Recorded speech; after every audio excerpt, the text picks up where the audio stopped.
Welcome to Season 2 of Why Your Business is Invisible Online. This season, we focus on the dramatic change artificial intelligence is having on your online visibility. Joining me are my two co-hosts, and here they are. Hi, this is Jim Filatico. I'm currently obsessed with planning my next beach adventure for my whole family. Hi, I'm Kelly Biggs. We're talking about AI this season.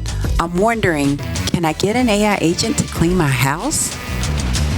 And I'm your host, John Manatis, still glued to my guitar, but with my new band planning our next tour.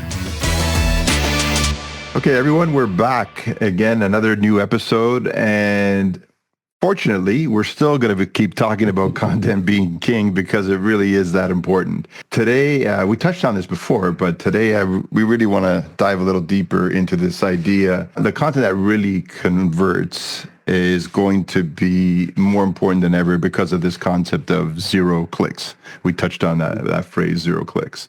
And, one way to summarize that very quickly is that we're officially in this answer at a glance sort of era. Users ask their question, AI hands in the answer, and the answer comes immediately.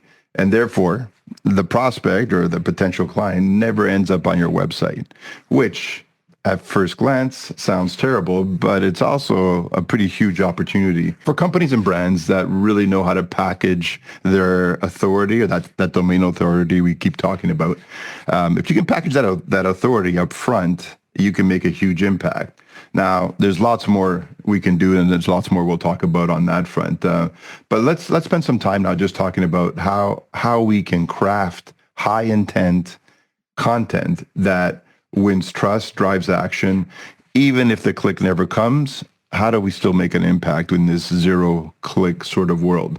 So Kelly, you're going to kick it off for us to talk about the what section. What is it we're really discussing here? And so what does high intent content really look like now when people might never actually visit your website? That's a question that's packed with a lot of, I think, potential ways that we could kind of go with that, right? Mm-hmm. So I think you did a good job of describing what zero click is. And so for the audience, I'm a visual person. So if you think about even if you go to Google and not even going to your GPTs or your chats or your Perplexities, any AI search engine, what you're doing is you're typing in something, and instead of seeing links to other sites to get more information, what you're going to see is this is the answer to your question. So to me, it's the content that earns trust that's going to be the ones that are going to appear.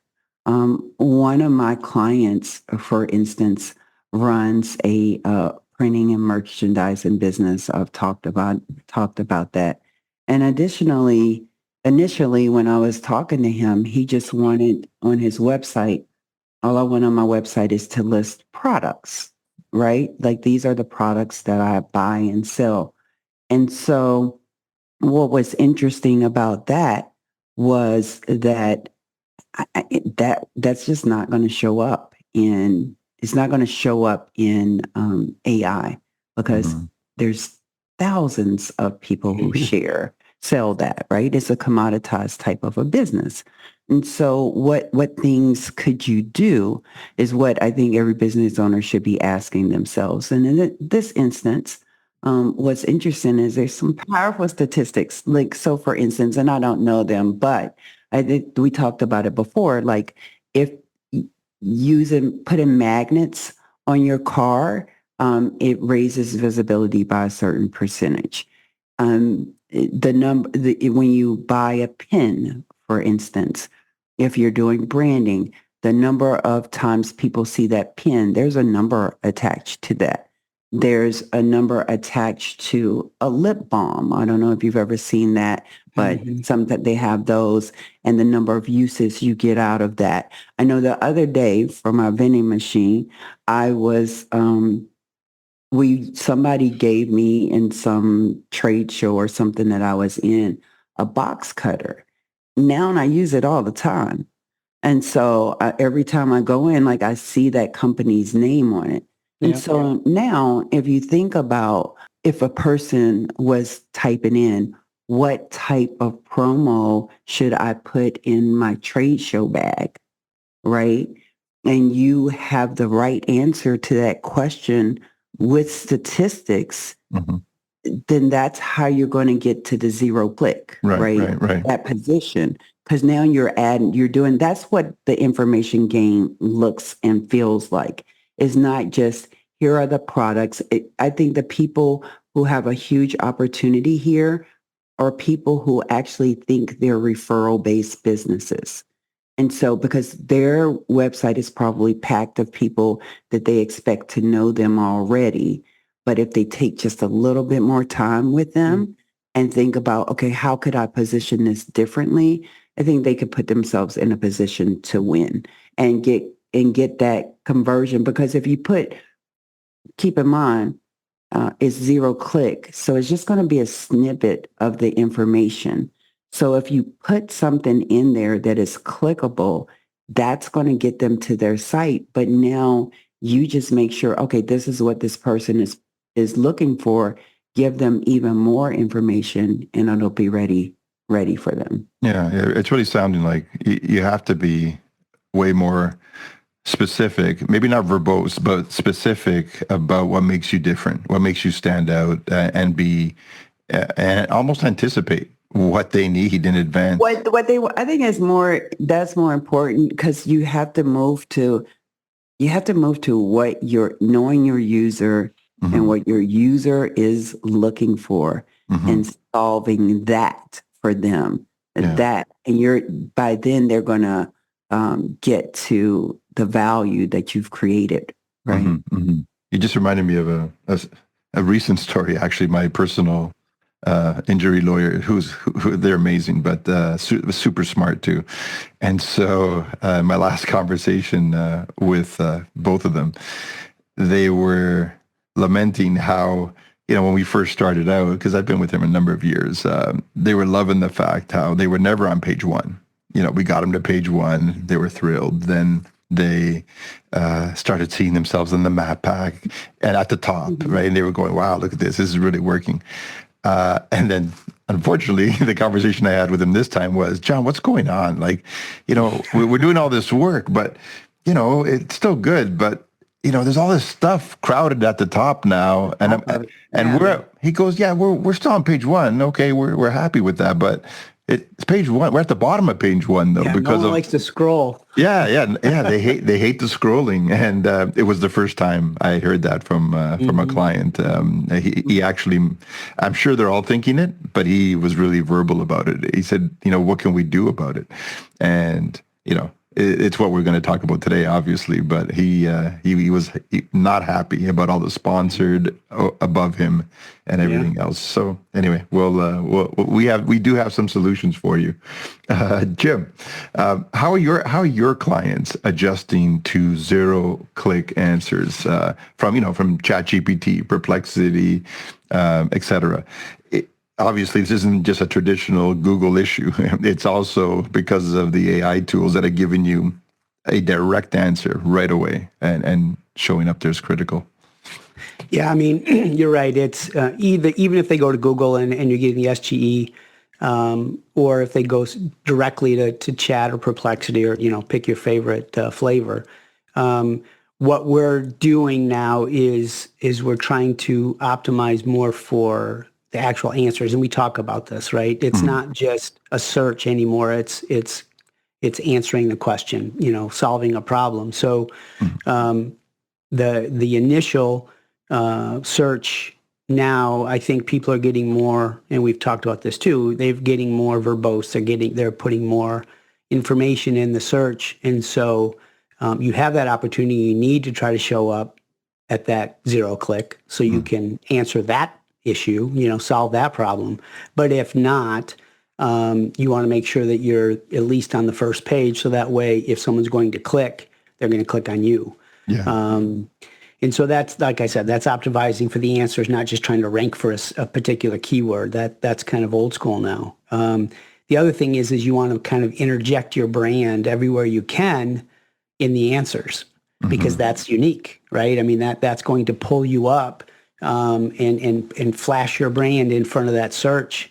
And not just having that one piece of content, but having what we call clusters. So, things around that, the answer, the how, what, when, how, why, all those questions helps kind of build the authority of just that one simple question. That one problem someone has is they may ask now, okay, how much?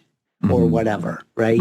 How much is it to replace a water heater? Or, what can I expect for this or whatever? So putting all that content around that helps. And then making sure that you're tracking your actual visibility online, doing the SEMrush reports, and that's what we can help with, but doing those reports that really track it to see, you think you may not be there, but you are. Or maybe you need some work, because you're not showing up. So that's important. Like Kelly said earlier, it's about developing that trust and that authority, so that way you're served up because you deserve it, right? Because you're showing that authority, you're answering the questions, you're getting to the root of the problem. And so theoretically, zero-click really won't hurt you at all, as long as you're doing the work to make sure that you're showing up because you have the authority. And it should be a positive for people that are working on it. It's going to affect people that click, set it and forget it, as we say, right? Because they're not going to be updating for zero clicks. They're not going to be updating to be found on AI search. But the people that have the opportunity to compete and to do a good job. Have your similar to me, have you guys experienced anything from your clients in terms of comments yet? Like they're upset that they're one, maybe not showing up on Google as high or as they wanted to, or even on AI when certain questions are answered on AI. Are they starting to comment at all? Maybe it's too early for AI, but yeah, I think it is. We started seeing it with SGE months ago, right? So. We handled those questions back then when we said yes, things are changing, but it's affecting everybody. Yeah. And at the time, I don't think we knew exactly what was going to happen, because it changed, and it was just for certain industries. It wasn't as much for local and those kind of things. And now it's kind of been embraced. So it's affecting everybody. Yeah. But the conversations we're having now is more about AI search and what needs to happen. And once you explain to them, hey, you have to be there for the problems, like we've said over and over again, and be specific, zero in on your personas, your customer base that you want to go after, and zero in on the problems that they're having today. You'll be okay. I will say I'm happy that I haven't, but I've seen the opposite. So the reason I think that I haven't is because when we learned about what was happening, I decided, it's been 2 years now, where I took my clients, and fortunately they all trusted me to say, there's this thing that you need to be the top of, and I don't know how to get you there, but pay me more to do so. And they trusted me. And so we started just testing and questioning and reviewing. And I'm happy to say, honestly, that they, not just they're happy that they're getting clients from people calling as a result of this zero click, but the quality of clients they're getting. I just this week, because we see the form fills when clients fill out form fills, and a lot of times they would say to me, I'm just getting junk. People are selling to me, blah, blah, blah, blah, blah. That's always going to exist. But last week, I had one of my clients call, and it was a very niche persona that we were going after. And that persona said, I've been, basically I'm your ideal client. And they didn't say that, but it was what we were researching on. Specifically, it was in the healthcare area that they were, and they were like, and I set up I set up my S-Core, which is what we had advised them to do on their page. And now I'm ready to get an accountant. And I've been reading and researching from your website. So imagine the level of trust that they have. Yeah. And I'm going to go start my own business, in a few months. So I hope I'm a good person for you to work with.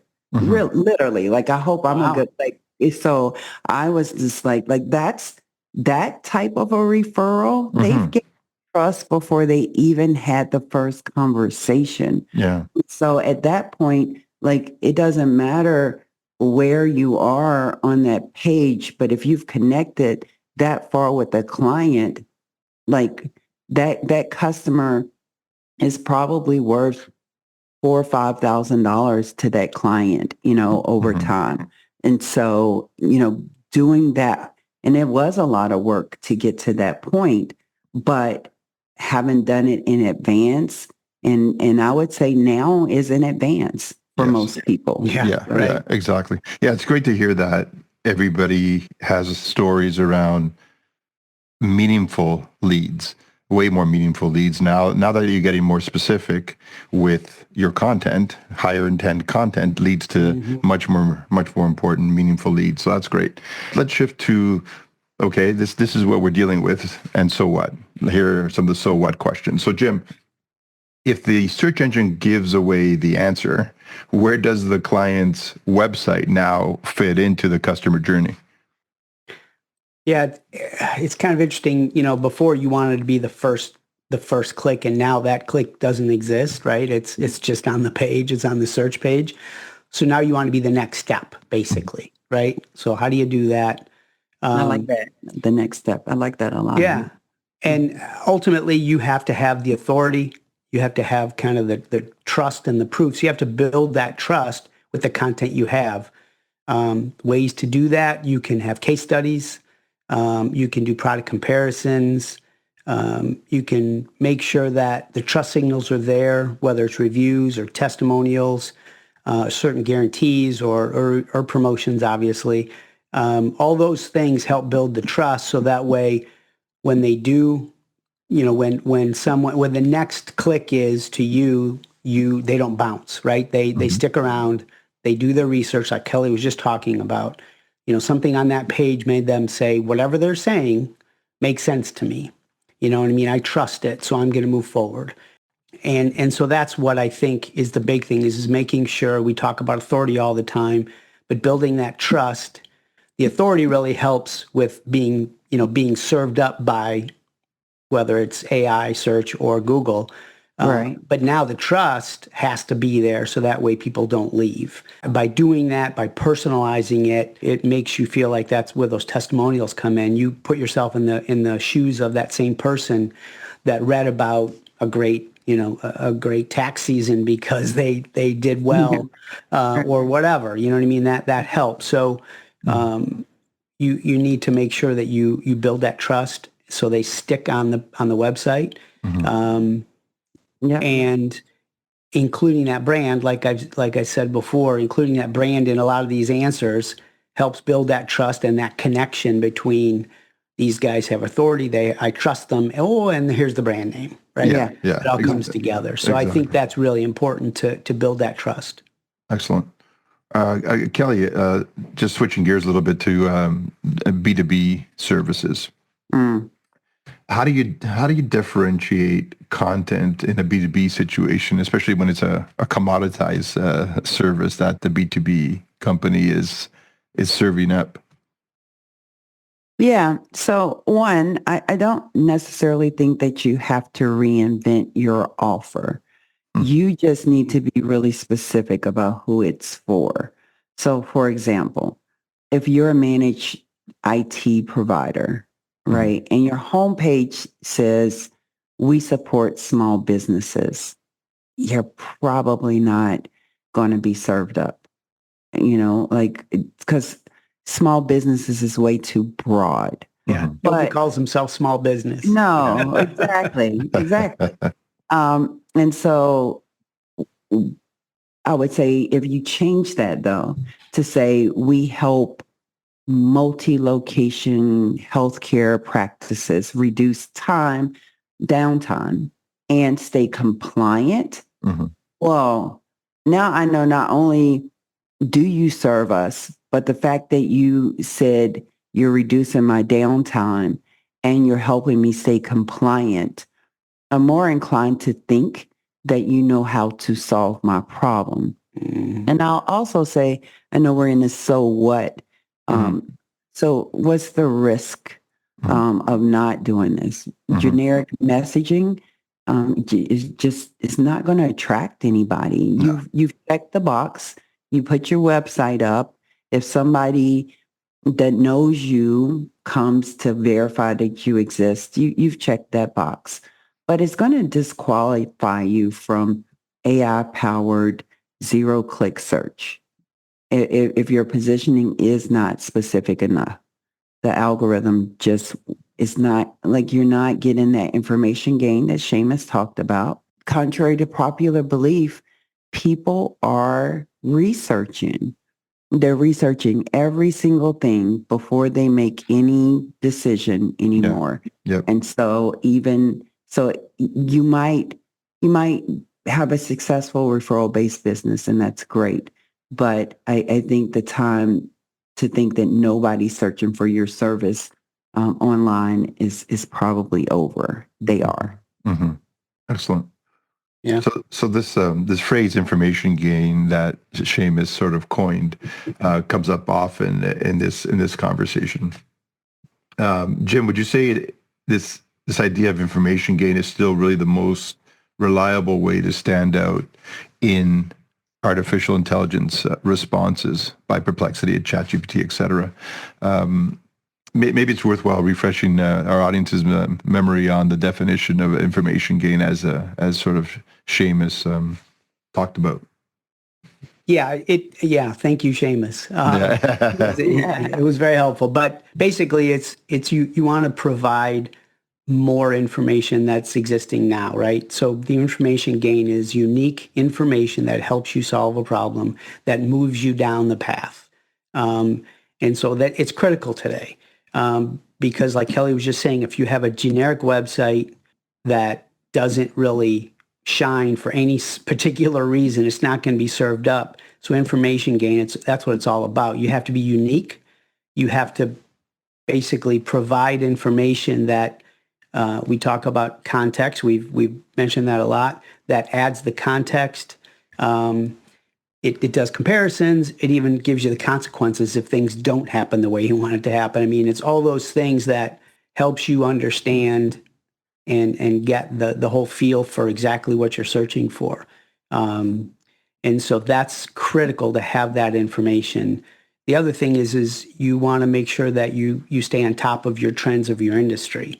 You know, if you have a medical spa, you know what I mean, a med spa kind of place, you want to make sure that you're leaning into all the things that are new and exciting in the industry. If you have old information on your website, people are going to see that, you know, because they're looking for the new stuff. Mm-hmm. And so when they type it in and you don't show up, that's why. You have to make sure that that's all there. And then, like I said, provide that context to the content to make sure what's in it for me. You know what I mean? Why is it going to help me? What you can't do is the old SEO, you know, word stuffing, right, repeating things and kind of be a me too. That just doesn't work.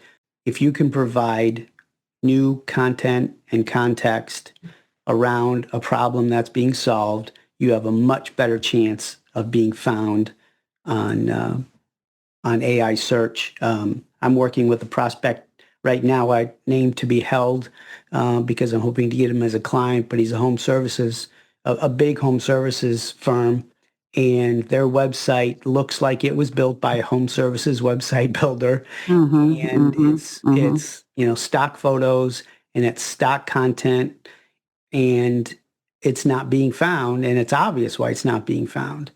And so, you know, they're spending a lot of money right now with another marketing firm, and it's because they check the box. And so there's a lot of opportunity to personalize it, to localize it, to their region and help them. But we'll see what happens. Yeah. No, I'm glad you bring that up because it really is a huge opportunity if you jump on it. Because if everybody's being generic, there's great opportunities for people who want to be specific and stand out. So this is a really good time for people who want to put in the time. Kelly, how do you build trust and expertise when with content when users are just not converting the traditional way we're used to? I would say it's more so, to me, it's about showing versus telling. And that's kind of nuanced, right? Mm-hmm. So when your content helps somebody solve a problem before they even contact you, right? So go back to the accountant that's telling the CRNA who is going into business for herself. No, like, who's writing that content? Somebody who's really like, this is the type of client that I want. That's who's writing it. And so now providing them with, when I say we targeted them, there's guides that you can download from her. And there's checklists and there's step-by-step. Here's how you set up your own LLC. Do you need an LLC or an S Corp? Those type of things where, if you think about it, if they can walk away with something, to me, that's akin to a handshake in the zero-click world. I think we're feeling good about the what, the so what. Now let's talk a little about now what. Now what? Yeah. So okay. Continue with you, Kelly. What are some smart content tweaks that businesses can make to build trust and drive action? Yeah. Even if the user never clicks through to your website, what are some of the things we can do? Yeah, we talked about it before. I think it was the last episode. Mm-hmm. But number one, put that call to action on the top of whatever you're answering. So, and make sure that when they click on that, it matches the page. So upstream messaging is really important. But so, for instance, and I know I deal with a lot of accounting firms, but if they're reading about tax deadlines, instead of giving them a generic pitch that they could go to the IRS and get, offer a calendar or a reminder service that fits what they need to. If I'm a business owner and I just can't remember all the tax deadlines because there are a lot, like when are my quarterlies due? If I'm getting a reminder, there's an opportunity for you to brand that for me. Like, look for those type of nuggets to get into their business, but also be helpful. How do you decide when to go deeper versus when to simplify? Because let's face it, it's a bit of a quandary, right? We're hearing all about let's be simple, to the point, and so forth. But sometimes it's hard to get that information gain if you don't go a little deeper. So you're sort of caught in the middle here. So what's some advice? Well, I mean, if you think about it, the simplify part is really trying to show up in the zero click. It's that original problem that you're trying to solve. Mm-hmm. You want to show up there. So that's where it's simple. It doesn't go into a whole lot of detail, but it may be FAQs. You may do like executive summaries. If you're, in Kelly's perspective with her accountants, you may want to do a paragraph that explains that calendar invite thing or whatever, just to make sure that you have an opportunity to show up on zero clicks. Maybe a blog post that is just kind of higher level, but it still answers the question that people are searching for. So that's when you simplify, when you want to show up for zero clicks. So you have to do that. You have to do both. Mm-hmm. And you're kind of serving two masters in a way. Mm-hmm. But you have to do both if you want to show up in both. When you go deeper that's when people are going to come to the website after that zero click. And that's when you have to be laser focused. That's why you do more in-depth things, in-depth guides or deeper case studies, white papers from somebody else that builds your authority. Those are very effective. Yeah. And then, if you do like a pillar blog where you have the main blog and then multiple things around it that answer the who, what, when, where, how, that really helps. So blending both is critical. And it just gets more and more confusing, I think, for business leaders to understand. But you need to have both now. It used to be that you were trying to do everything with one answer, and it just isn't the case anymore. I mean, the way people search has changed too, and we talk about that, but people are putting more information in the search bar now. And so that's changing the way the whole search has been going on for years and years. Mm-hmm. And so we're having to move with that, and it allows us to provide both. You know, you want to simplify, but you also want to go deep when you need to go deep. So the simplification part is kind of to attract people, right? To have them click. And then the deeper part, when you get to the website, is to convert. So like Kelly talked about, call to actions, branding, all that information that helps people feel comfortable and trust you to convert. Yeah, I agree. Yeah, let's keep going down this path, because I think it's super important. Kelly, if you're already showing up on Google, but not in the AI answers or the featured results, what should you try adjusting first? I would start the way I've started with a lot of my clients. So I'll take it to my medical sports massage company. Mm-hmm. So one of the things with them is she has a lot of content, right? And so let's face it, like, she's been doing SEO forever. So it's not that the structure wasn't there, because it was.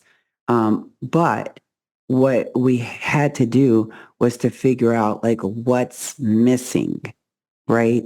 I think that when we started learning about AI, and I would say probably this includes marketing people like ourselves, everybody all of a sudden thought they could fire every copywriter they ever had. Because now they had this resource.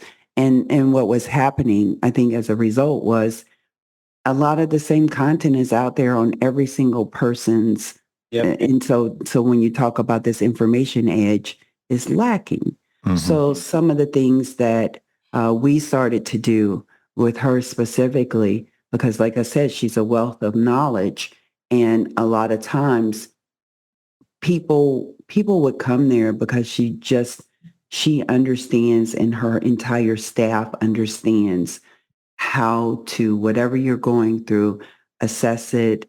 And then they even tie in with doctors if you've just coming out of rehab. But that message was missing. So it's just like looking at AI saying, like, this is what we do. What's missing from the website when we do that? And so oftentimes I would tape, and I still do, as long as I have permission, I would tape our conversations. And so now, and John, I think you've mentioned this with one of your lawyer, I think it's your personal injury lawyer. Now what I had quotes from her. Guess what? Nobody can steal her quotes, because she's unique, right? Mm-hmm. So that's some of the things that were missing. She's like an encyclopedia.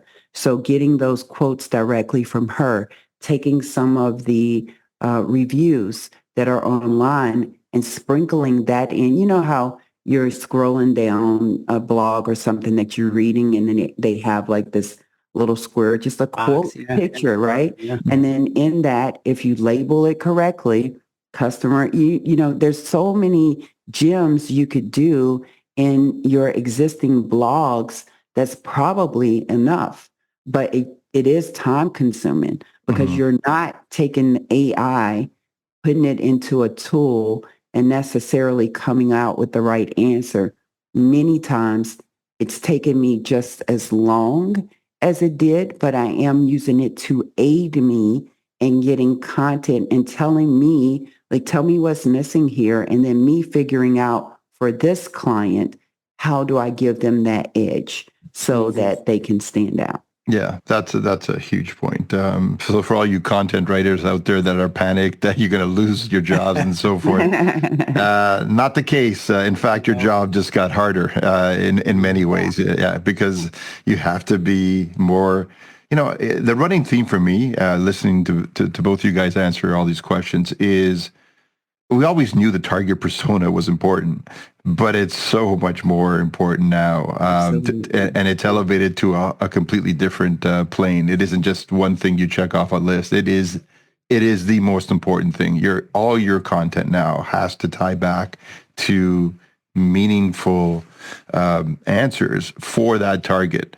And by and you'll only know your answers are great and your content's great when you start receiving really good leads that make sense for your business, because your content did such a good job of matching up against that target persona that now, the people that come to your website in the past and just kick the tires and say, oh, let me just look at some of these pages, that goes away with a lot of meaningful answers on your website. And to Jim's point earlier, your quick to the point answers resonate with the right type of leads that your business needs and wants for your growth and future. So just to sort of wrap a bow around this segment, because it was an important one. Here's what I heard, and you guys jump in if I got any of this wrong. But I loved when Jim, I think it's the old journalist, I guess, trick or key. The who, what, where, when, why, and how is what journalists always have to answer, and it applies here so much as long as you keep it tied nicely to your target persona. Yeah. And it's got to be succinct, because we know AI wants to give quick answers to your questions, so that's important.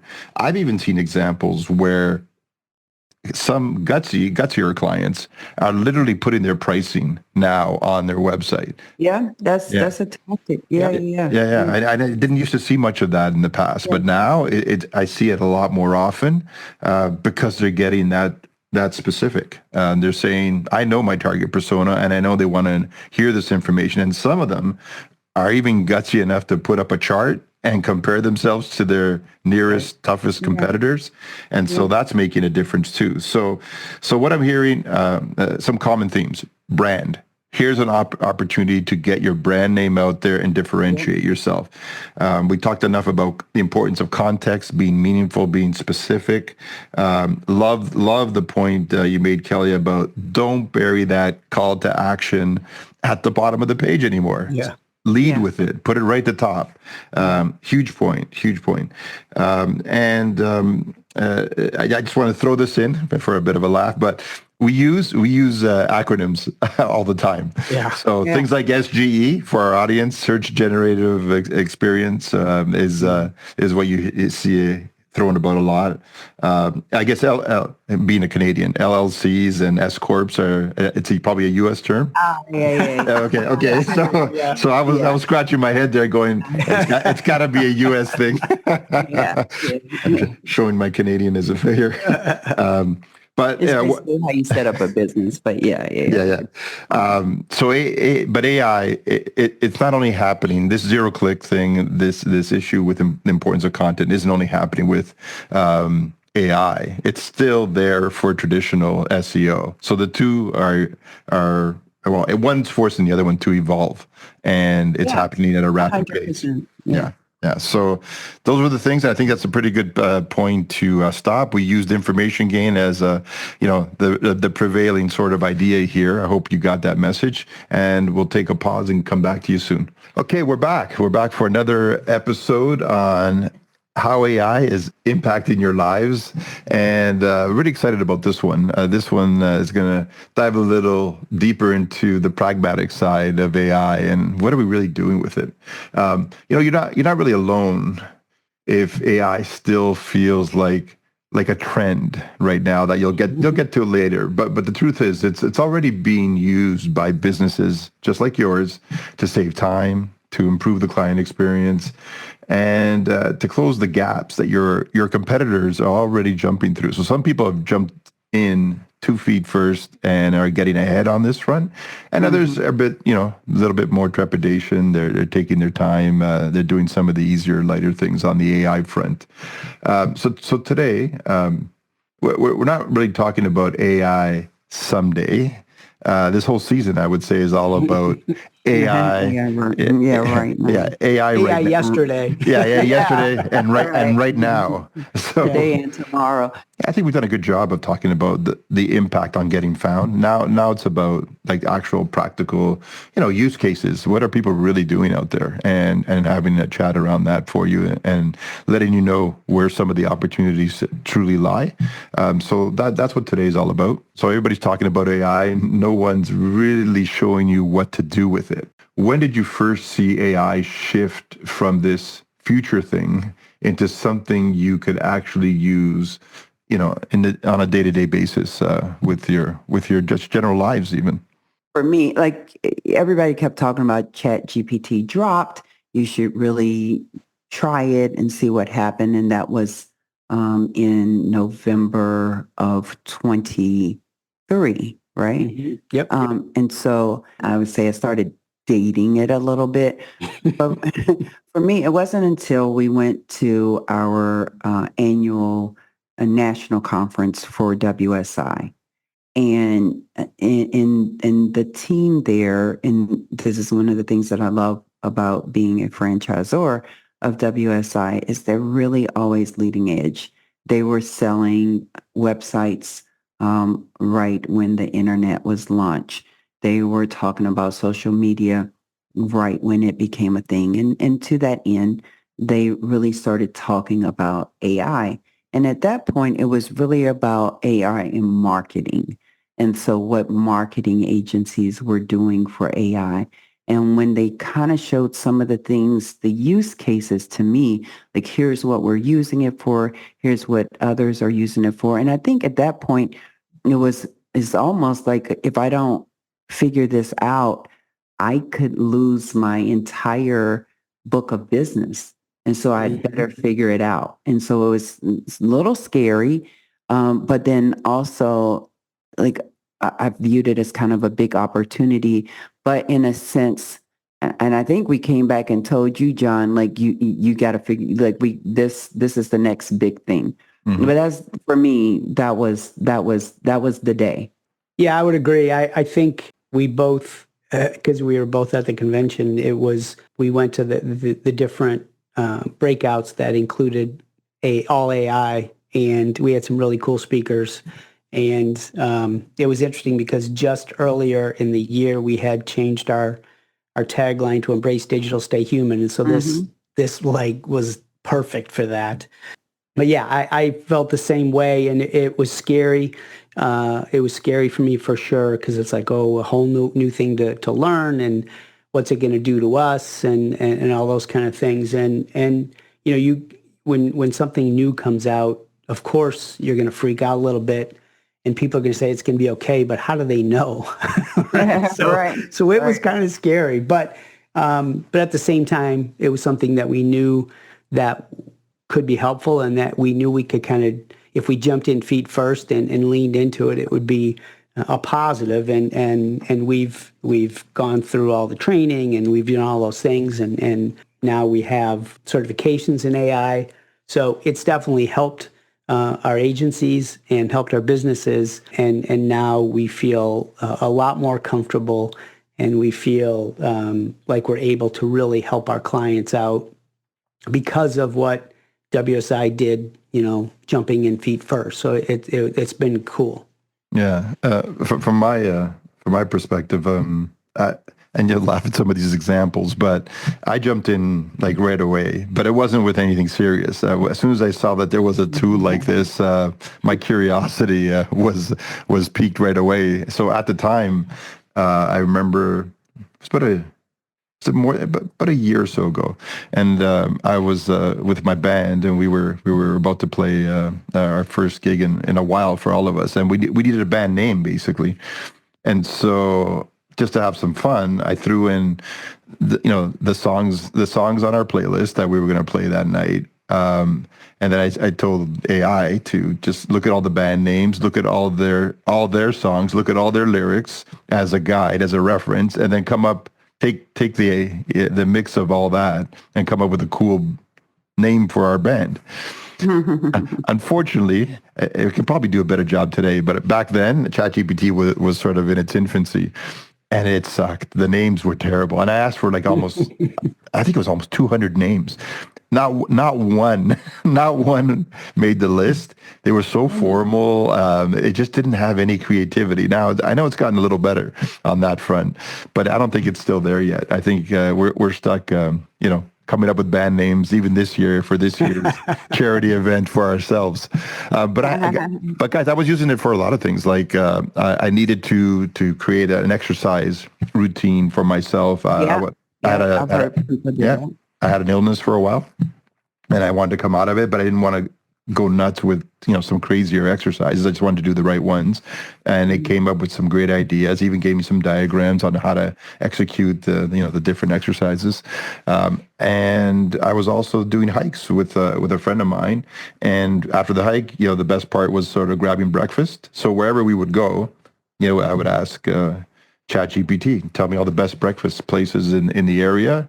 And that was great too. And the best one of all was when a friend of mine, his wife was having a major Secret Santa event, and he said, "Well, can you help me out with this? Like we're trying to figure out how to organize. I'm trying to also figure out what gifts to give. Here's some details." Threw it into ChatGPT, and it did an amazing job of that. It gave us a lot of creative ideas on how to run the event, and even Nice. Yeah. So did you have any rules? Because I found I did the same thing, but I was like, these two are siblings. Don't have them give each other. The more one and gave it that way, it was a little sticky. But yeah, I did the same. Yeah. So I loved it right from the get go. I found it scary. I could see the power of it. I don't know about you guys, how you're feeling about it today. I still find AI a little scary. It doesn't really have too many guardrails around it yet. So who knows? Like. I worry about things like, do generals in army use it today, even for some of the things they try to do in the world?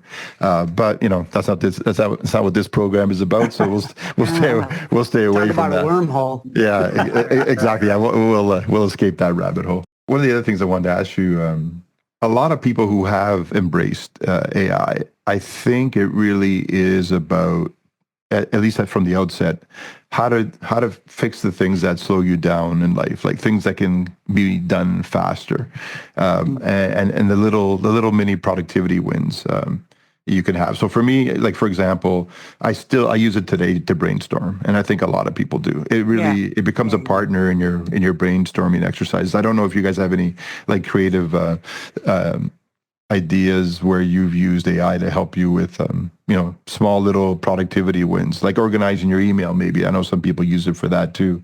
Are there some like time saving tips and wins you've had with use cases for yourselves or for your clients even? What I've used it for, I've used it to try to help with content, but I'm real careful that I want to make sure, and we keep talking about it, that it has to be personalized and has to be legitimate. So I'm real careful with that. But one of the things I use it for that really helps is I've developed a GPT, a couple of them. One helps me with social media posts, and it's more about scheduling and coming up with ideas.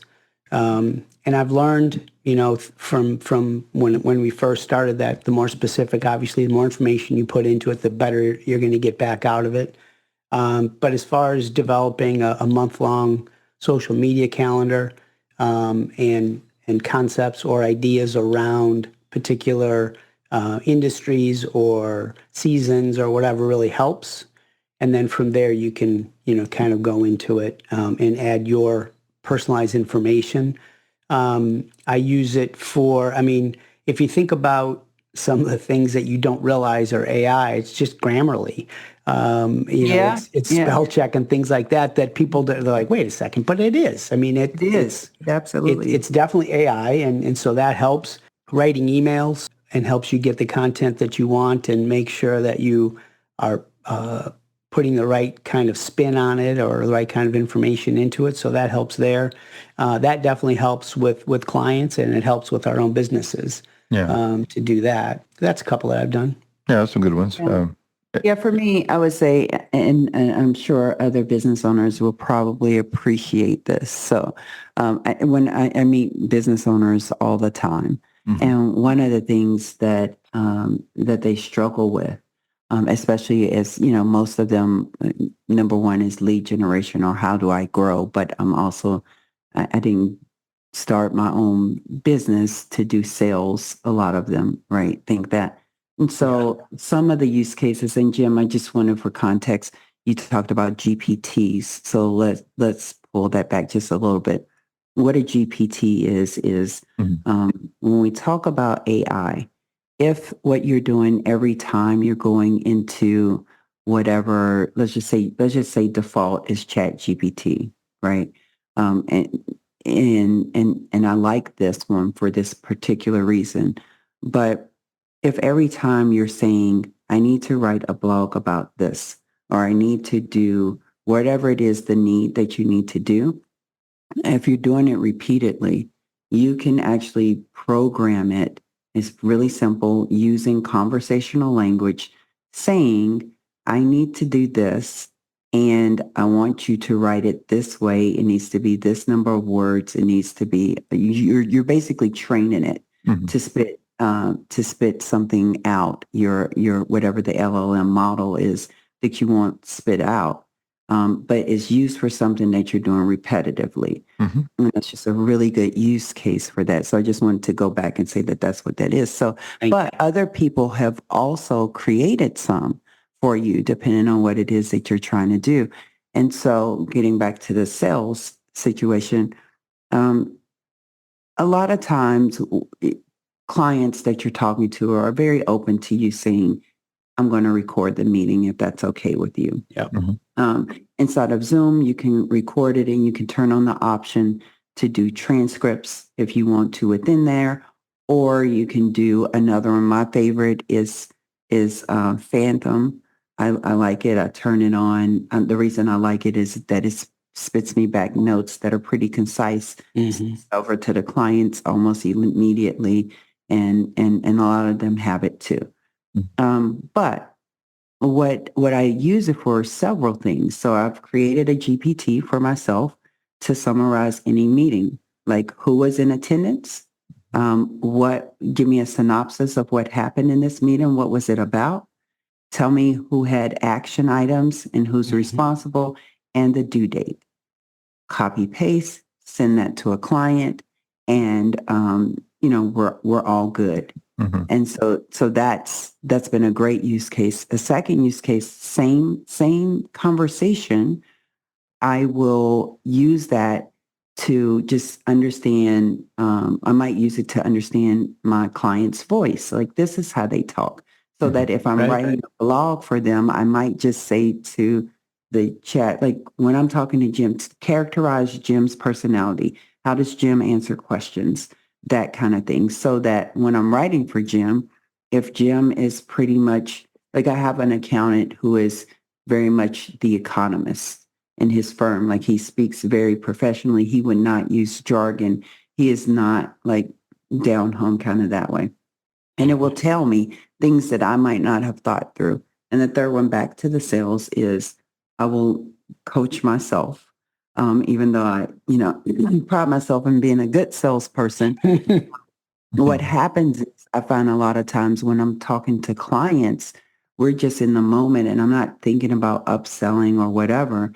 So I'll take a conversation that we had, or even if it's a new prospect, I'll take that conversation, run it through. And so there's a Sandler GPT. If you like Sandler, there are different other ones you can run it through.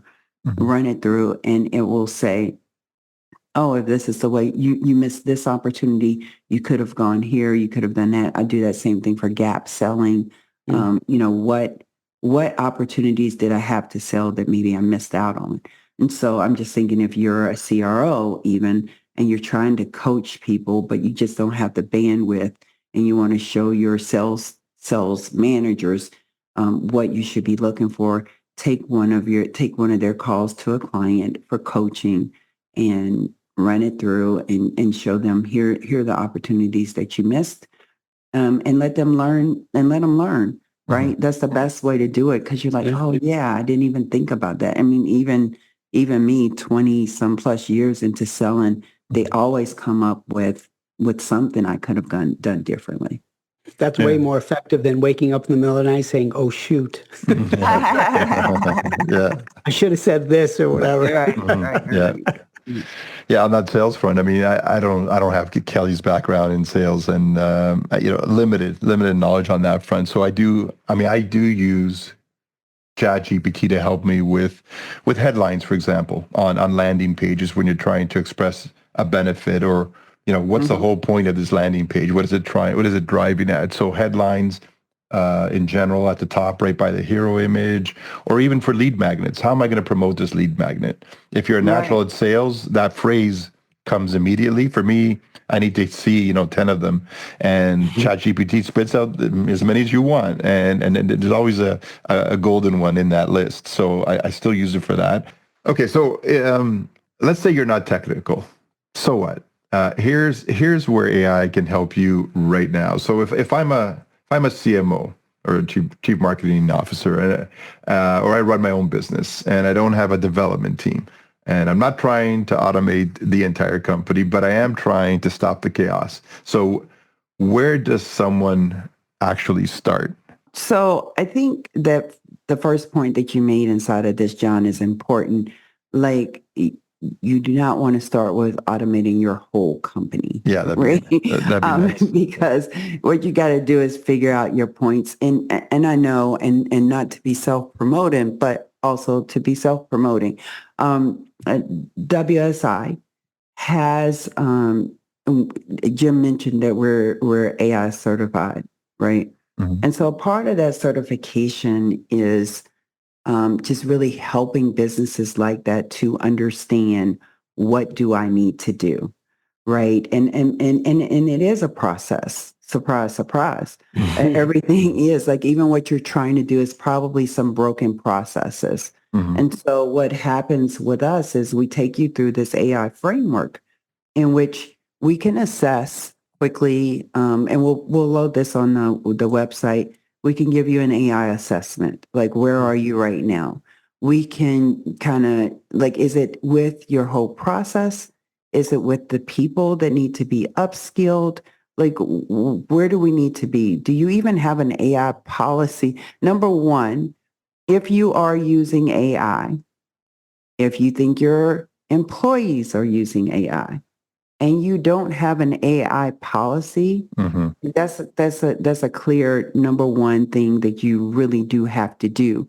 If we've talked all this season about how AI can hallucinate, right? Yep. And so imagine that you have an intern who has decided to come into your organization and they want to, make themselves well known, and they start to create your content using AI. They have no guardrails. They don't know enough about your business to know what's true and what's not and what's unique. And imagine that they go to Perplexity or one of these other things, and they pull up a resource that's your direct competitor, or even worse, have made it up.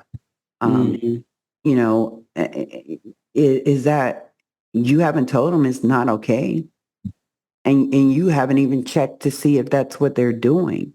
So there's a lot of risk to this. And so if I'm a business owner, I'm probably, this is my very first priority, is to figure this out, and where and when and how. I know resources are finite, but you need to figure out where you're going to start. And like I said, go to our website, pull one of the resources that you have. Feel free to talk to, we can schedule a call, have that conversation. But those are the things that need to happen yesterday. Yeah, I would agree. I mean, right now, if you don't know, you don't know. And there's a really good chance that your employees are using some sort of AI. And if you don't know what they're using it for, you don't know what you can get in trouble for or not. And you don't want that to happen. So you have to have those guardrails in place. Like Kelly said, you have to understand how people are using it, why they're using it, and then put a process in place that kind of champions what should be done in your business. And like Kelly said, we can help you go through the process that will identify where the quick wins are. Where the ones that can bring back the most return. Because right now it's like Kelly said, budgets are set, budgets are tight. But if there's money to be saved, and we don't mean by getting rid of people, but by just improving procedures anywhere in the business, why not take advantage of that? So there's great opportunities with AI, but you have to really be aware and cognizant of the pitfalls. And right now, with enterprise type businesses, everybody has a policy. Everybody has, a whole group that's all they do is work on that. But, mid-sized businesses and small businesses don't, and they really need to make sure that they can compete because their competitors are using it, but you have to use it responsibly. And so that is the first thing that should be done is to make sure that you have some sort of understanding of what's happening today, and then what should be happening in a policy in place that lets you do it responsibly moving forward. So we're going to move into some of the real details and not the hypotheticals. We're going to look at some real workflows, real gains, and I'm just going to throw out a bunch of ideas here and dig into your memory in terms of what maybe some of your clients are using some of these, maybe just some friends that are using some of these. But I think they're all excellent topics for us to look for use cases for our listeners. So the first one, visual sometimes, we work on the content, the written content so much that visual sometimes can become last minute. What does AI do to help teams look a bit more polished, even without having, designers on staff? I'll mention one in a second, but Kelly, I don't know if anything comes to mind immediately on that topic. Yeah, I think this is where you can get significant gains, save significant amounts of money, to be quite honest. Stock photos are still stock photos. We've talked about before. The best are the behind the scenes, the what people can see of your business. But sometimes you need supplemental image creation. So for me, right now, my favorite go-to, the thing is AI can create images for you, and they keep getting better and better and better and better. And so at first I wasn't fooling with Chat GPT because everything looked really, really bad. I love Chat GPT for taking an existing image and enhancing it, or re-editing and things of that nature. You have to own the rights if you're doing that. So don't go to Google and pull something down that you don't own. It doesn't stop that, right? You still could have some copyright issues, and you gotta, if it says, if you're using a piece of content, even a stock photo that you got legitimately, you also then need to make sure that you're able to alter it or use it as a base, and that you're okay to use it. Like, those are things that somebody on your team should be responsible for knowing, because you can't play with somebody else's logo. So those are the risks. And also, if you're using it to create your own logo, you can't trademark it. Okay. So, so just know these are things you need to know. But what you can do, one of the things that I really like to do, and if anybody, I'll take you through my process of creating the thumbnails that we do. Okay. Yeah, there you go. Yeah. Smart. So what we'll do is, what I'll do first is just kind of look through. I'll take the transcripts for something that we've recorded. I dump that into a GPT that I've created. And the GPT has been trained to come up with something cute, quick, clever as a title. And then beyond that, or I will say by that time, I will have already developed the title. Like, here's the title. What's a nugget here that you see that could translate well into a visual? And then I've trained it. There are 3 different types of visuals that I've trained it for. So let me take you back there to where I started the training. So my favorite is ideogram. ideogram.ai for visual creation. And so, and I'll tell you, and I do pay for it. And so what you can do, it has a whole gallery of things. So you could go through and be informed on here's a picture. I really like this picture. That's what I want it to look like. And then it gives you what that prompt was to create that thing. So now I'll take that prompt and go back. I went back into when I was training my GPT, I took that prompt and said, like, started there and said, this is the type of visual I want to create. So again, I'm training it. Like, this is, remember this. And I say that means my memory is always updated. Remember this. When I'm asking for a cartoon style picture, remember this. And so now he remembers that when I'm doing it for this, it can now create the prompt that I'm then going to go feed into ideogram. So I'm going back and forth between the two AIs. I say that also to say not all of them cover everything.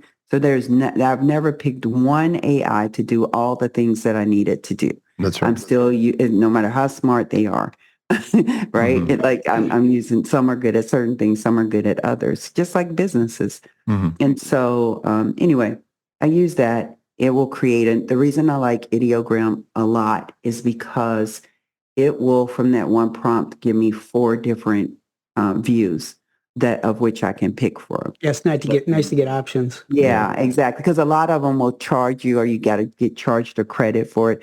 I'm on their very lowest version, and I do a lot. I've never run out of credits. And so anyway, that is what I would say is a really good use case for what you would do. But to your point, I think, Jim, you mentioned it's not going to get rid of anybody's job per se. Like, who's taking the time to do that? Right. I mean, and there's times when I'm doing it for us and I'm like, God, I got to get this done. You know, I do it's still a lot of work. Yeah. Yeah. I use it to clean up images. Some of my clients will get images done and I'll use it to clean up, make them less blurry, cut out some things in the background or whatever. What are you using for that? Canva or something else? Sometimes Canva. Now you can use chat. Actually, will do that. Yeah, that helps a lot with those kind of, when you're doing posts and things like that. You try to stay away from stock and you have to beg for images a lot of times from clients. Yeah. Especially if you want, like, in use, when you add that context, you really need that. And that really helps, but it also is more difficult to get. That helps a lot by cleaning up images. I think I'll make you guys laugh with this one. You guys remember this? You guys actually helped me solve the problem with this image issue. Recent one.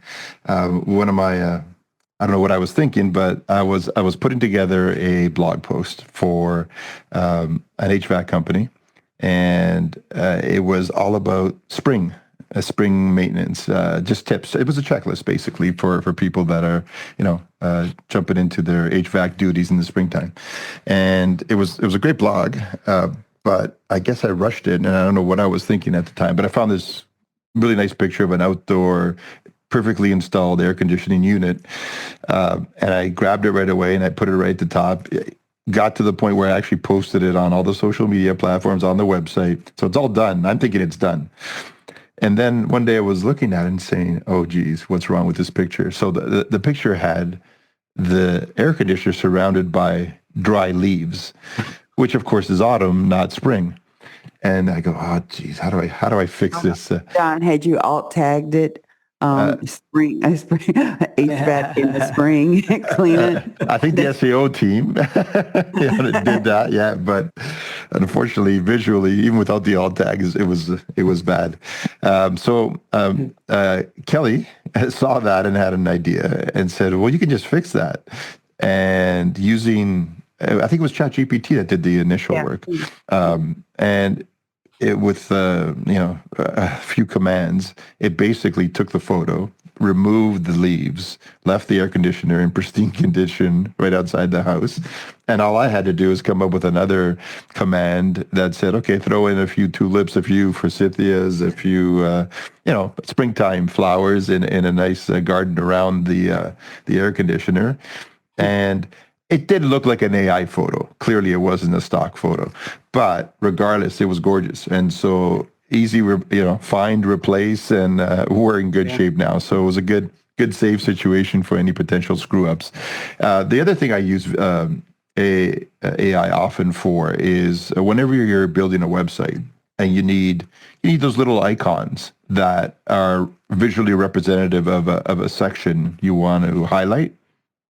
They're hard. They're really hard to figure out on your own. That's where I think you sometimes do need a real designer. But funny enough, AI does an amazing job of coming up with some really cool ideas. And to Jim's point, it does give you choices. So whenever you can, use AI for your icons when you're building websites. It does save you a lot of time, and they're pretty smart icons. So staring at a blank deck the night before a meeting, and I'm sure that's happened to all of us. I have no idea what you're talking about. maybe not recently for you guys, but it still happens. So what can AI realistically take off your plate when you're stuck in that situation? If you want to make sure you're making a point and you need a graphic or you need something, it really helps add that bit of drama, a bit of splash, a bit of whatever that makes it stand out as opposed to just a bullet point. So that really helps. And a lot of the programs now are built in, so you don't even need to go anywhere else. You can do it within PowerPoint. You can do it within Sheets or whatever. It'll provide for you. But if you wanted to really go to chat or somebody else and say, okay, this is what I'm looking for, it will help with that as well. And it's not like you're not making anything up necessarily. You're providing it the data. You just want to make it stand out for the client. So that really helps as opposed to boring spreadsheets. And I'm not for, the planes flying in and the slides moving all over the place. I don't. You're not an animation person. Yeah, I don't like that as much. But I do like a cute GIF is nice. It's not bad. Yeah, I'll go along with that. Yeah, yeah. But I always end up with a glass of wine in my hand when you do mine. So I don't understand.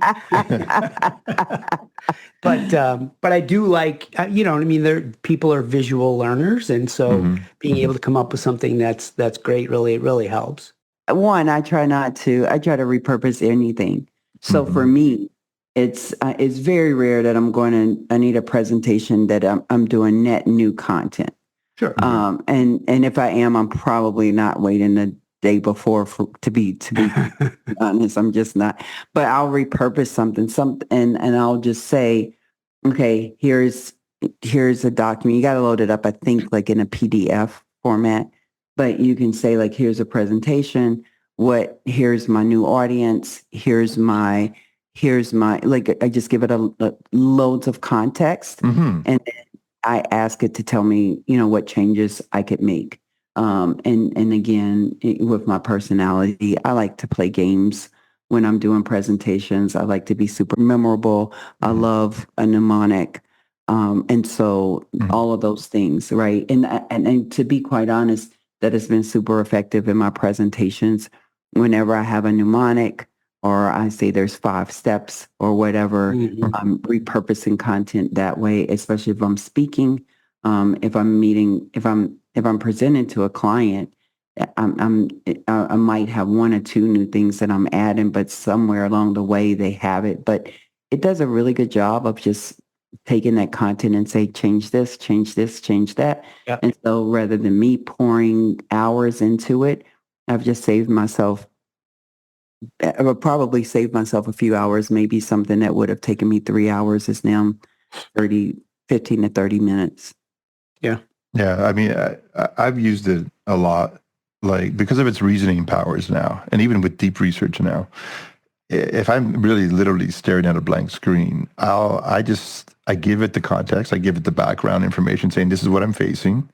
It's almost like having a super smart PhD like friend who you can talk to about this situation, and then the ideas it just flows out of ChatGPT, and then I don't even know where it's going to go at the beginning. But once you start the conversation with ChatGPT, and it can go on for a while, especially if I was staring at a blank screen, I didn't have an idea which direction I wanted to take it, and then magically you're going down this path that ends up being a pretty amazing presentation in the end. So does it save me a lot of time? Not necessarily, but in the end, I'm really happy with the product. It takes me down a path that I might not have creatively figured out on my own.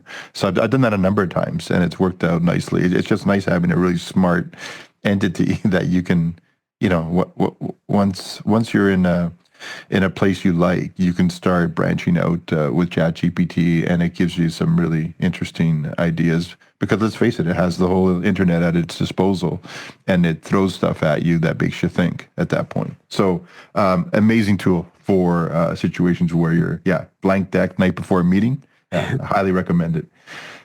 Next one, training usually gets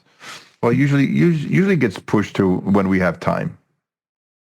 How are people creating like really clean, on-brand training without your own studio? Have you guys used it for training packages of anything you're teaching people that way you're using AI?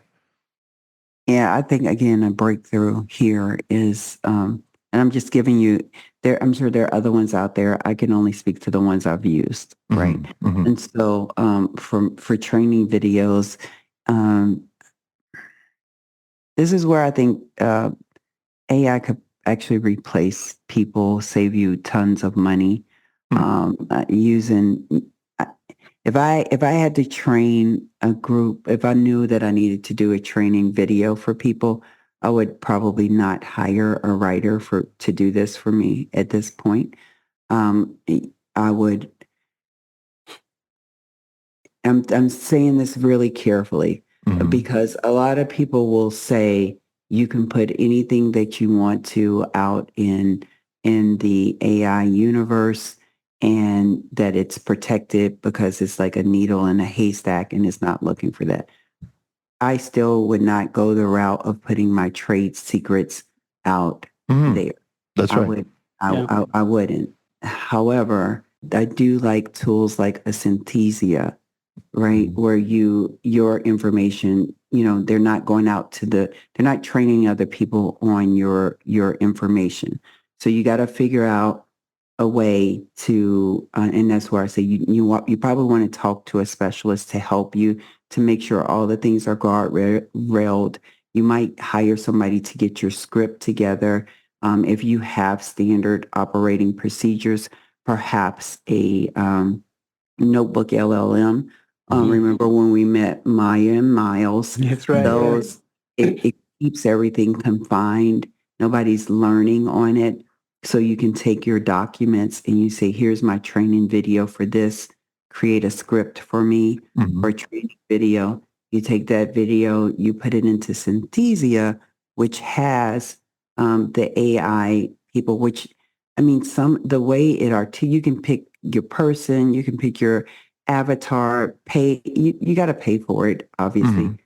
I think I pay like $29 a month. Somebody's going to how much is she spending on AI? Yeah. Well, it's not free. Don't ask. Right. It's not free. So that I say that to say when you're asking somebody like, can't your AI do it? Yeah, but it's a cost that they're spending.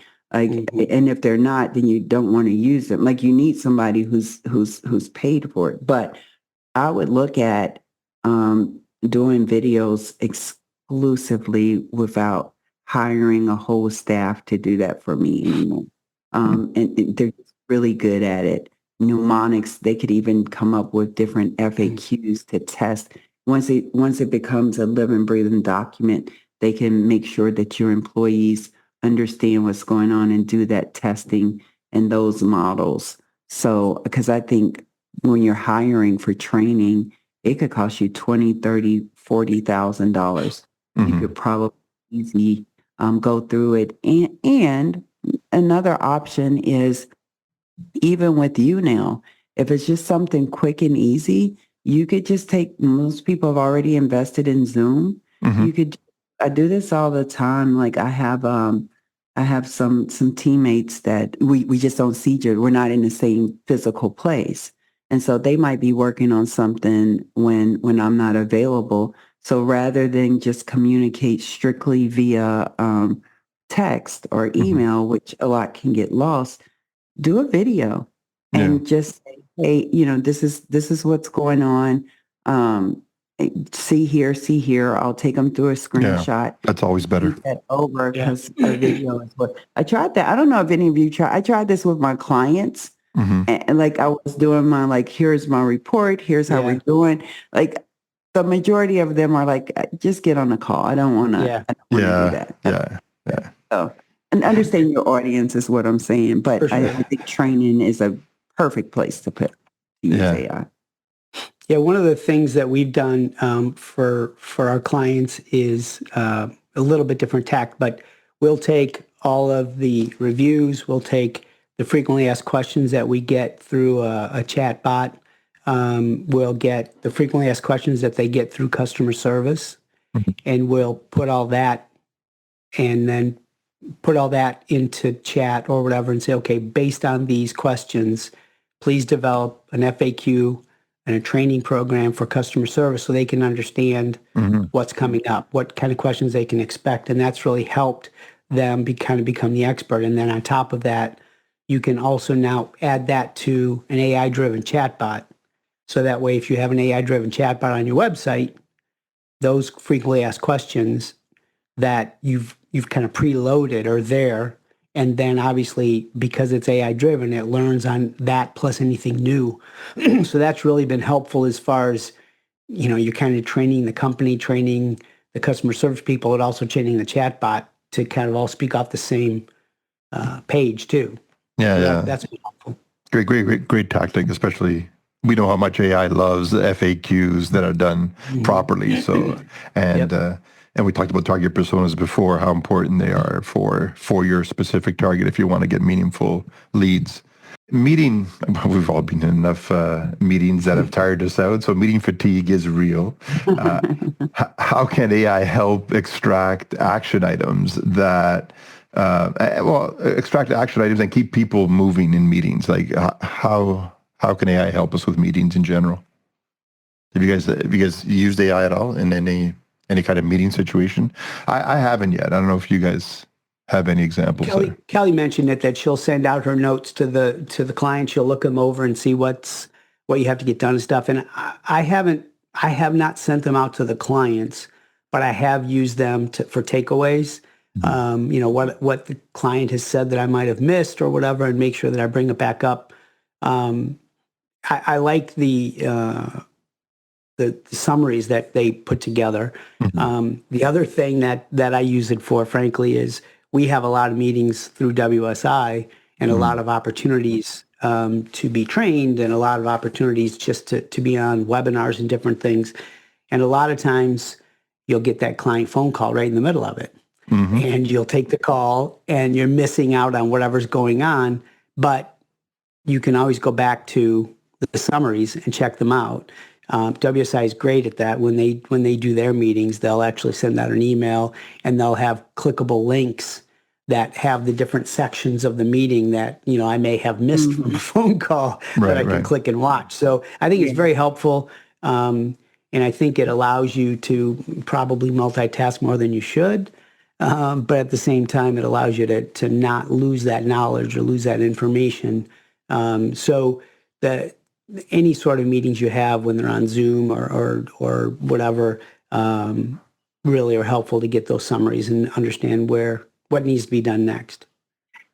It's interesting. I would say the other piece of it that I think people miss sometimes here is also, this has allowed me to be very present when I'm talking to clients, meaning when I tell them I'm using AI to record our meeting, and then I'm able to be more curious with my clients. And so I'm present, and then I'm just asking questions because I know I can go back. Yeah, another thing is helpful.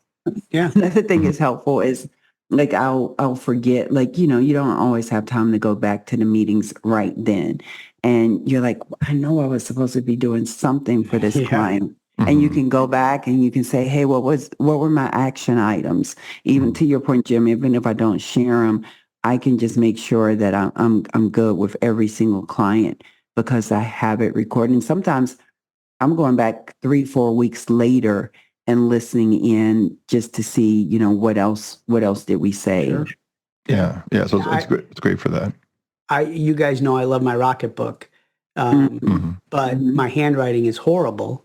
And like you said, Kelly, to be present, if I'm writing notes, I might not be hearing everything. So it's a lot better than trying to scribble down notes that I won't be able to read later anyway. You know what I mean? To be present, like you said. So that definitely helps. And which one was the best tool? Yeah, I think you mentioned it earlier. Is it Phantom? You said, Kelly, that. I wouldn't say the best. They all kind of do the same thing.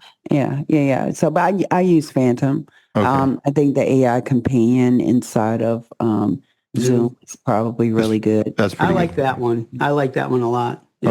Okay. It summarizes well. Okay, that's good. Yeah, being present in meetings. Yeah, it's hard to do both at the same time. Take copious notes and be really present where you can probe certain areas that need to be probed in a meeting. I think that's the biggest win with this kind of AI tool. Okay, so just to wrap up this section, let's each of us tell me about one of the best sort of uses that you have implemented or just enjoyed using AI. Like it could be a tool, it could be an experience, it could be what you use it for all the time. But yeah, let's talk a little bit about that. I have one in mind. I have what I like is constant contact. I enjoy the way it helps you write emails. It can help you write social posts, and I love the tracking and everything within it. But the AI portion of it is helpful because, for instance, I'll write emails for our weekly email blast for our podcast, and so I'll take our podcast notes. I'll take the key takeaways and those kind of things and throw it in, and it'll help me write a paragraph that I can send out in an email or put in a post. And I take that and I massage it and I personalize it to us. But it kind of gets me 75, 80% there. And so it really helps with that. And it also helps update when you want to make sure that do you want to have a different title? Do you want to have a different subheader? Do you want to make it friendly? Do you want to make it informative? Do you want to make it whatever? And it'll help tweak that. So it's just faster. You still need to read it. You still need to edit it. You still need to make it your own, but it kind of gets you going on that. And John, you mentioned something earlier about using it, and it helps kind of get the juices flowing. Sometimes, like when you were saying icons, this is the same kind of thing. It just kind of kicks you in the butt and says, okay, let's do let's put a good email together, whatever. So constant contact is really helpful. And I've got quite a few of my clients using it, and some clients I do it for them, and it really helps take some of the burden and the dread of having to get it done. So I really like that. Yeah. For me, so you took one of mine. I love constant contact.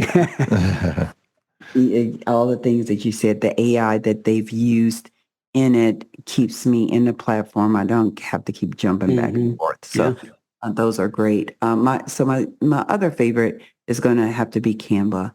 I've like Canva it's interesting because when I talk to my graphic designer people, they probably feel like we do when our clients say, Chat GPT wrote a blog for me. Can't, and I get it. But Canva will say one of the things it was founded on was making graphic design accessible to everyone. And so, they do a really good job, in my opinion, that way. For some things, I do have graphic designers that, that call for a little more. But their recent launch, there's a lot of things in the tool. They're even doing AI coding in their thing, which is, I feel a certain kind of way about it. So I'll tell you what, and I'll be honest, like what it does well and what it doesn't. So can it code? Yes. Can you, if you don't know code, is it going to be super helpful for you? Not really, right? Because right now it doesn't give you the native code. It's hard to recreate the same thing again. Again, I've talked to people who do code, and they say they use it, but sometimes they have to go in and change it themselves, because it's the same thing. Human in the middle. Exactly what you needed to do. So if you don't know, you don't know. But that said, I used it actually recently to create a timeline of history for a web page for a client of mine. And we've taken them through a whole lot of the design work that we've done for their entire web page. And just the other day, he was like, "You know what my favorite part of what you're doing for me is?" And I was like, "What?" He's like, "The timeline."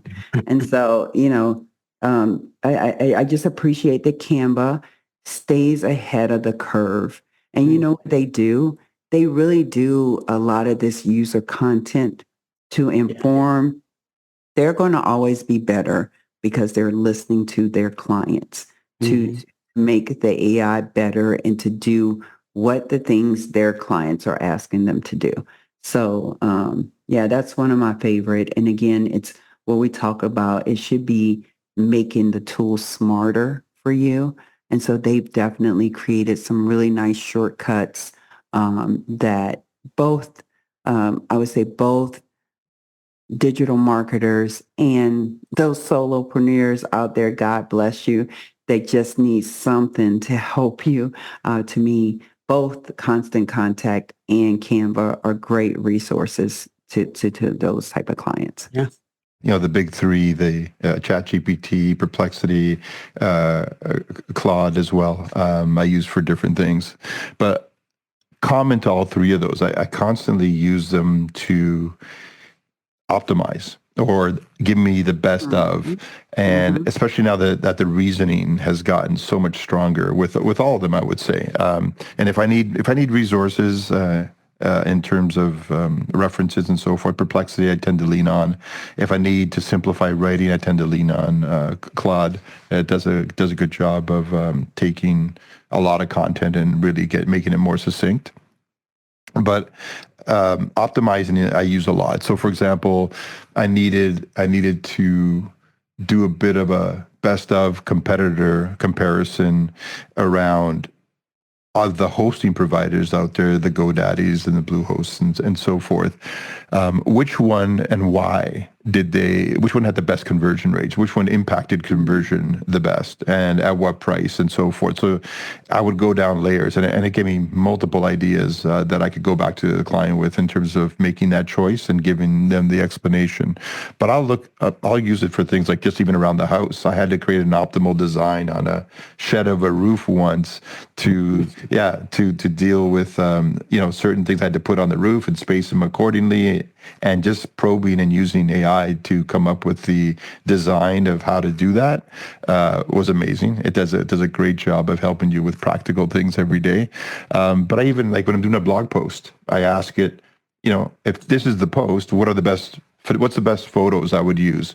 And then I could use stock. I could get it to generate one. So just that mindset of the best headlines for a landing page, best headline before you're putting a lead magnet on any of your pages. How do you sell it? I mentioned that earlier. So try to use it as much as you can for ideas around how to do things like the best or optimizing. So, guys, that was a great episode. I learned a ton, things that I don't use, and now I will start using. So thank you for adding all that insight to today's episode. If anybody's listening, I hope you saw the potential that I'm seeing as well. Hopefully, you saw some quick start ideas for your own business. with that, I wanted to hand it back to both Kelly and Jim to talk about some interesting projects, ideas, and things that are coming up in their world that might be perfect for your world as well. One of the things that we're going to do, because I know a lot of times you're just like, so what do we do from here? We got you convinced that AI is where you need to do. So we're going to host a workshop. And so what you're going to be able to do is to apply for it, and we'll have a set limit. So you'll want to go ahead and do that. If you're a subscriber, you got a hold of this a little bit faster than others. So go ahead and do that. Jim and I will take you through a workshop of like what AI is, how you may or may not be using it effectively, and just where to start. And I won't just say, I know most of you are probably using it on some level, but start in the sense of, I really want to think about moving my business forward with that. And we're going to help you to build actually your first AI use case right there inside of the workshop. Yeah, using it more strategically, I guess, is the best way to put it. Yeah. And you don't have to worry about coding or anything like that. We'll be gentle and not overwhelmed. But it's just a better way to get stuff done, I guess. Yeah. Right? Yeah, no, that's great. I'm glad you guys are doing that. I think that's going to be very, very helpful, very practical for people who are just trying to get a good start. I like the title that you guys are using, where to start with AI, just the ROI. So focusing on return on investment is critical. So that's great. In terms of where to go to save your seat, Kelly, Jim, where do you think they can go? I mean, I'm assuming we're going to publicize this on areyouinvisibleonline.com. That is correct. Okay. Yep. Okay. Anywhere else you want people to go, or that's the one-stop shop to get to sign up for this? It'll probably end up in a LinkedIn post too. Yeah. Okay. Which will take them back to their website. Exactly. Yeah, exactly. Okay, perfect. So everybody just go to our website. It'll be there soon. And hopefully you were able to get some things sort of off your plate by listening to us today and get moving in with some of these AI ideas. Now, I know probably a lot of your competitors are doing these things already, but again, we said it right off the bat, you're not that far behind. It's a great time right now to jump on board and start learning some of these AI tools. And with that, that's a wrap for today. Thanks again for your time. Thank you for tuning in to Why Your Business is Invisible Online. If you enjoyed today's episode, please do us a favor and subscribe and follow us on Spotify and Apple. Be sure to share it with other business owners who might find it helpful. If you want to dig deeper, contact us at areyouinvisibleonline.com. That's capital letter R, capital letter U, followed by invisibleonline.com. Or message us on our LinkedIn business profile with the same title, Are You Invisible Online? The information shared in this podcast is for educational purposes only and should not be considered professional advice. The views and opinions expressed in this podcast are those of the hosts and guests and may or may not reflect the official policy or position of WSI Corporate. Always consult a qualified digital marketing expert before making significant changes to your online strategy. Until next time, keep connecting with the people who matter most to your business and join us for our next episode.